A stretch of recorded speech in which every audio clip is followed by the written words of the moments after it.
कभी अपने आप से ये प्रश्न किया है कि ये जो दुख हमें सताते हैं इनका क्या कारण है? कभी अपने आप से ये प्रश्न किया है कि हम क्यों बार बार जन्म लेते हैं, बार बार मरते हैं? कभी आपने ये प्रश्न किया है क्या है बार बार का आवागमन चक्र जिसमें मनुष्य जन्म लेता है, मरता है, विभिन्न योनियों में जाता है? इन सब का क्या कारण है? कभी प्रश्न किया है ये सब क्या है? नहीं ना। देखो, आज हम बात करने वाले हैं एक बहुत इम्पोर्टेंट टॉपिक के विषय में। ये टॉपिक जो मैंने लिया है योग दर्शन से। हम योग दर्शन की जो सीरीज़ देख रहे हैं उस सीरीज़ में द्वितीय साधनपाद का ये 5वां सूत्र है जो टोटली इग्नोरेंस के विषय में है, अविद्या के विषय में है। ये पूरा सूत्र अविद्या के स्वरूप का वर्णन करेगा और इसी सूत्र में हम जानेंगे कि अविद्या का क्या स्वरूप है। और अविद्या ही एकमात्र ऐसा कारण है जो हमारे बंधन का कारण है, जो हमारे जन्म मृत्यु का कारण है, जो हमारे दुखों का कारण है। इसलिए इसको जानना बेहद ज़रूरी हो जाता है। तो आज का वीडियो बहुत ज़्यादा इंटरेस्टेड होने वाला है। सो प्लीज़ इस वीडियो को ध्यान से देखिएगा, एक एक बात को समझिएगा। चलिए बिना किसी विलंब के वीडियो को शुरू करते हैं। नमस्कार दोस्तों, मेरा नाम है सत्यम और स्वागत है आप सभी का स्वाध्याय प्रणाली में। आज हम देख रहे हैं योग दर्शन द्वितीय पाद साधन पाद का 5वां सूत्र जो कि है अनित्य असुचि दुख अनात्मशु नित्य सुचि सुख आत्म ख्यातिरविद्या। मतलब क्या है इसका कि अनित्य असुचि दुख अनात्मा में क्रमशः नित्य सुचि सुख और आत्मा का मानना अविद्या है। ये है सूत्र। ठीक है, अब हम बात करते हैं इसमें जो आया है। जैसे कि सूत्र पे ही थोड़ा पहले देख लेते हैं कि सूत्र क्या कह रहा है। अनित्य असुचि दुख अनात्मसु नित्य सुचि सुख आत्म ख्यातिरविद्या। अनित्य का मतलब पता क्या होता है? अनित्य और नित्य, पहले इनका मतलब देख लेते हैं। अनित्य का मतलब होता है जो नित्य ना हो, या ये कह सकते हैं अनित्य का मतलब होता है टेम्परेरी, नित्य का मतलब होता है परमानेंट। ठीक है, तो अनित्य में नित्य को जानना अविद्या है। मतलब कि कुछ ऐसी वस्तु जो टेम्परेरी है उनको परमानेंट मानना अविद्या है। अब देखते हैं योग दर्शन क्या कहता है। मनुष्य का यह शरीर अनित्य है, अविद्या के कारण इसको नित्य मानता है और इच्छा रखता है कि यह मेरा शरीर अनंत काल तक बना रहे। कुछ लोग यह भी मानते हैं कि देवों के शरीर सदा बने रहते हैं, मरते नहीं। संसार में अनेक लोग वाणी से तो यही कहते हैं यह शरीर नाशवान है, परंतु मन से शरीर को नाशवान मानने वाले बिरले ही होते हैं। दो कितनी अच्छी बात बोली। वाणी से तो हर कोई बोल देगा कि भाई शरीर नाशवान है, शरीर मर जाएगा, लेकिन मन से बहुत कम लोग इस बात को स्वीकार करेंगे कि वास्तव में ये शरीर नाशवान है। ऐसे बहुत कम लोग हैं। तो अनित्य को नित्य मानना अविद्या है। अनित्य मतलब जो भी टेम्परेरी है, उन टेम्परेरी चीज़ों को अगर हम परमानेंट मान रहे हैं तो वो हमारी अविद्या है, वो हमारी इग्नोरेंस है, वो हमारी मूर्खता है। ठीक है, ये हुई पहली बात। अब बात करते हैं दूसरी बात। असूचि। असूचि का मतलब होता है अशुद्ध और सूचि का मतलब होता है शुद्ध। तो असूचि में सूचि को मानना मतलब अशुद्ध पदार्थों को शुद्ध मानना, ये इग्नोरेंस है, ये अविद्या है। कैसे, आइए देखते हैं। योग दर्शन कहता है जैसे सुंदर शरीर को देखकर व्यक्ति यह समझता है कि इस शरीर में कोई मल नहीं है, यह नितांत शुद्ध है। तो हमारी ये बहुत बड़ी इग्नोरेंस है कि हम इस शरीर को शुद्ध मानते हैं जो कि पूरी तरह अशुद्ध है। कैसे अशुद्ध है? कभी नोटिस किया है? अष्टाचक्र नवद्वारा, हमारे शरीर में 9 द्वार होते हैं और उन 9 द्वारों से हमेशा गंदगी निकलती है। नाक से नाक निकलती है, आँखों से कीचड़ निकलता है, उसको जो ढीर बोल देते हैं, कानों से मैल निकलता है, मुंह से बलगम निकलता है और मल मूत्र तो निकलता ही है। ठीक है, तो जहाँ तहाँ से तो गंदगी निकल रही है, फिर ये शरीर शुद्ध कहाँ से हुआ? ये शरीर अशुद्ध है, ये शरीर की रियलिटी है। बट हम इस रियलिटी को एक्सेप्ट नहीं करते। ये हम अविद्या में रहते हैं, ये हम इग्नोरेंस में रहते हैं। इसलिए साधक को चाहिए, सीकर को चाहिए कि अविद्या को जानकर उसको दूर करे। ठीक है, पहला था अनित्य को नित्य समझना, दूसरा है अशुद्ध को शुद्ध समझना। ये 2 अविद्या हो गई। अब हम तीसरी चीज़ देखते हैं, दुख को सुख समझना। जी हाँ, दुख को सुख समझना। संसार में इतना दुख है, इतना दुख है, लेकिन लोग बाग कहते हैं कि यार संसार बड़ा सुखी वाला है, जबकि वास्तव में ऐसा नहीं है। और आप जानते नहीं हैं, अभी हम आगे देखेंगे कि योग दर्शन में दुख बताया गया है 4 प्रकार का। जी हाँ, अब देखते हैं कि संसार में जो सुख है उसमें 4 प्रकार का दुख मिश्रित है। हम जिसको सुख समझते हैं ना, उसमें भी दुख मिश्रित है।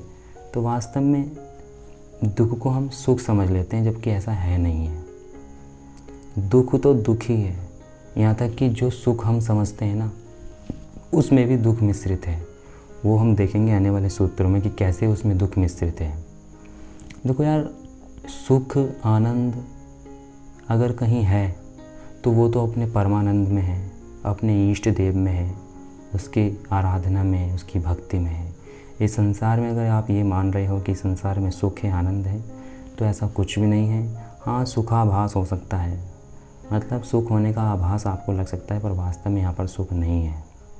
सुख है तो केवल परमानंद में, सुख है केवल परमात्मा में। यहाँ पर कोई सुख, कोई आनंद नहीं है, सब मोह माया का खेल है। ठीक है, तो दुख को सुख समझना ये भी अविद्या ही है। 3 हो गए ना। अब चौथा देखते हैं, जो पदार्थ आत्मा नहीं है उसको आत्मा समझना। जैसे शरीर, इंद्रिया, मन आदि ये सब पदार्थ आत्मा नहीं है, इनको व्यक्ति आत्मा समझता है और इनको आत्मा समझने के कारण इनके अधीन होकर अशुभ कर्मों को करता रहता है और मन आदि को दोषी मानता है। देखो, यहाँ पर बहुत विडंबना रहती है। कुछ लोग कहते हैं कि आत्मा और मन एक ही है, वे ऐसा कहते हैं कि अहम और आत्मा एक ही है। लेकिन योग दर्शन जो कह रहा है कि शरीर, इंद्रियां, मन ये आत्मा से अलग है, ये आत्मा से अलग है, बट लोग इन सबको ही आत्मा मान लेते हैं। तो इससे बड़ी अविद्या और क्या हो गई। जो अपना स्वरूप है उसको तो वे जानते नहीं, इन इंद्रियों को, इस बॉडी को, इनको ही सब कुछ आत्मा समझ लेते हैं, और ये अविद्या का पार्ट है। तो ये हमने देखा अविद्या। देखो, वैसे तो अविद्या का क्षेत्र इतना बड़ा है, इतना बड़ा है, बहुत बड़ा है, इतनी अविद्या है हम उसको नहीं जान सकते। लेकिन योग दर्शन ने जो अविद्या का स्वरूप बताया गया है, केवल वो बताया गया है जो मुक्ति में बाधक है। वो क्या है कि अनित्य पदार्थों को नित्य समझना, अशुद्ध पदार्थों को शुद्ध समझना, और दुख को सुख समझना, और अनात्मा को आत्मा समझना। इसी प्रकार हम इनका विपरीत भी कर सकते हैं। जैसे कि अगर अनित्य को नित्य समझ रहे हैं, ये अविद्या है, और ये भी अविद्या हो सकती है कि नित्य को अनित्य मान रहे हैं। फिर ये भी अविद्या हो सकती है कि शुद्ध को अशुद्ध मान रहे हैं। ये भी अविद्या हो सकती है कि सुख को दुख मान रहे हैं, और ये भी अविद्या हो सकती है कि आत्मा को अनात्मा मान रहे हैं। तो ये विपरीत इसके, ये भी अविद्या है। तो कहने का अर्थ क्या है, इस संसार में बहुत सारी अविद्या हैं, लेकिन हम सब सारी अविद्या नहीं जान सकते, ना ही हमारी इतनी क्षमता है। हम केवल वो चीज़ जान सकते हैं जो हमारी मुक्ति में बाधक है, और वही योग दर्शन कहता है कि अविद्या का क्षेत्र बहुत विस्तृत है, परंतु योग दर्शनकार ने अविद्या की उसी अंश को यहाँ पर दिखलाया है जो मुक्ति में बाधक है। अविद्या के इस अंश को इसी प्रकार से समझ लेना चाहिए। अब यहाँ पर एक बात और आती है, ये तो हमने जाना अविद्या। अब हम थोड़ा सा इस अविद्या जो टर्म है इस पे थोड़ा सा विचार करते हैं कि व्हाट इज़ इग्नोरेंस, अविद्या क्या है। अभी पिछली वीडियो में हमने देखा था कि ये जितने भी है ना, अविद्या, अस्मिता, राग, द्वेष, अभिनिवेश, ये सब क्लेश हैं। क्लेश बोले तो एक प्रकार का मिथ्या ज्ञान, एक प्रकार का विपर्य। ठीक है, तो अविद्या भी एक क्लेश है। क्लेश मतलब विपर्य, विपर्य मतलब मिथ्या ज्ञान, झूठा ज्ञान। तो जिस साधन से पदार्थ का स्वरूप ठीक प्रकार से जाना जाता है उसको विद्या कहते हैं, और जिस साधन से पदार्थ के स्वरूप का ठीक प्रकार से ज्ञान नहीं हो पाता उसको अविद्या कहते हैं। ठीक है, ठूंठ को ठूंठ रूप में समझना विद्या है, मनुष्य के रूप में जानना अविद्या है। और एक ऐसी भी स्टेज होती है कि जिस समय व्यक्ति किसी पदार्थ के स्वरूप को न वास्तविक रूप में जानता है और न विपरीत रूप में जानता है। देखो आप सोचो, अगर कोई ऐसी स्टेज है जब मनुष्य किसी पदार्थ के स्वरूप को ना तो वास्तविक रूप में जान रहा है और ना विपरीत रूप में जान रहा है, तो वहाँ पर क्या विद्या होगी? क्या अविद्या होगी? देखो, वहाँ पर अविद्या नहीं होगी, वहाँ पर विद्या का अभाव होगा। जी हाँ, और विद्या का अभाव अविद्या नहीं है, ये बात बहुत ध्यान से समझना। कुछ लोग समझ लें कि जहाँ विद्या का अभाव है वहाँ पर अविद्या है। विद्या का अभाव अविद्या नहीं है, क्योंकि अविद्या वो है, अविद्या बोलते हैं विपरीत ज्ञान को, विपर्य को, मिथ्या ज्ञान को अविद्या बोलते हैं। तो ये मत समझ लेना जहाँ पर विद्या नहीं है वहाँ पर अविद्या है, नहीं। हो सकता है जहाँ पर विद्या नहीं है वहाँ पर विद्या का अभाव हो सकता है वहाँ पर ज्ञान का अभाव हो। हम ये नहीं कह सकते कि वहाँ पर अविद्या है। अगर ऐसा हम कहते हैं तो फिर हम मार्ग से भटक जाते हैं। ऐसा मैं नहीं कह रहा, ऐसा योग दर्शन कह रहा है कि विद्या का अभाव है, अविद्या नहीं है। और दूसरी बात यह है कि विद्या और अविद्या एक दूसरे के परस्पर विरोधी हैं। मीन्स जहाँ पर विद्या होगी ना वहाँ पर अविद्या कभी नहीं होगी, और जहाँ पर अविद्या होगी ना वहाँ पर विद्या कभी नहीं होगी। समझ रहे हो? तो अविद्या का मतलब ही यह है।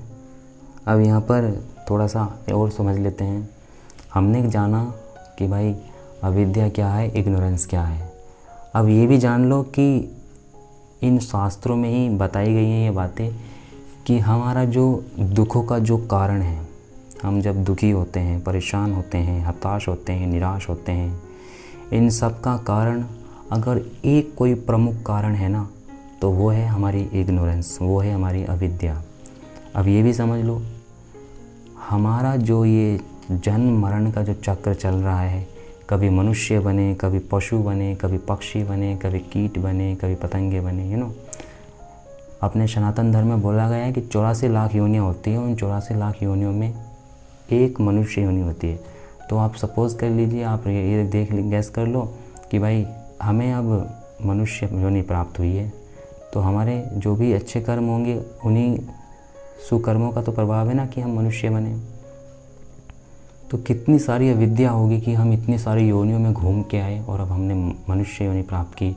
और मज़े की बात, इस मनुष्य योनि प्राप्त करके भी हम इतने खाली बैठे हैं कि अपनी अविद्या को जान ही नहीं रहे हैं। बस अंधे की तरह एक मार्ग में चले जा रहे हैं। किसी ने हमको कोई मार्ग दिखा दिया, उस मार्ग पर हम भागे चले जा रहे हैं, आगे बढ़े जा रहे हैं। अपनी बुद्धि से, अपने ज्ञान से उस मार्ग को जानने का प्रयास ही नहीं कर रहे हैं। कभी जानने का प्रयास किया है कि सत्य क्या है, कभी जानने का प्रयास किया है कि परमात्मा क्या है? नहीं ना, बस जिसने बता दिया उसके पीछे वैसी हो ली है। तो यहाँ पर विद्या का ना होना ही बहुत बड़ा कारण है जो कि इस आवागमन का बनता है। अविद्या बहुत बड़ा कारण है आवागमन का, अविद्या बहुत बड़ा कारण है जन्म मरण का, अविद्या बहुत बड़ा कारण है दुख का, अविद्या बहुत बड़ा कारण है इस समस्त संसार में दुखी होने का।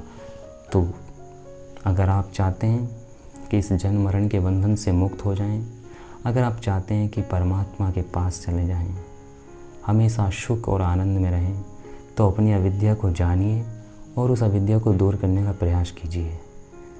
अविद्या का क्षेत्र बहुत बड़ा है, इसलिए उस अविद्या को जानिए जो हमारी मुक्ति में बाधक है। महर्षि दयानंद सरस्वती ने कहा है, अविद्या का नाश और विद्या की वृद्धि करनी चाहिए। इसलिए अपनी अविद्या का नाश करिए और विद्या की वृद्धि आज से ही शुरू कर दीजिए।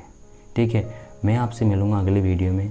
तब तक के लिए ओम सच्चिदानंद ईश्वराय नमो नमः।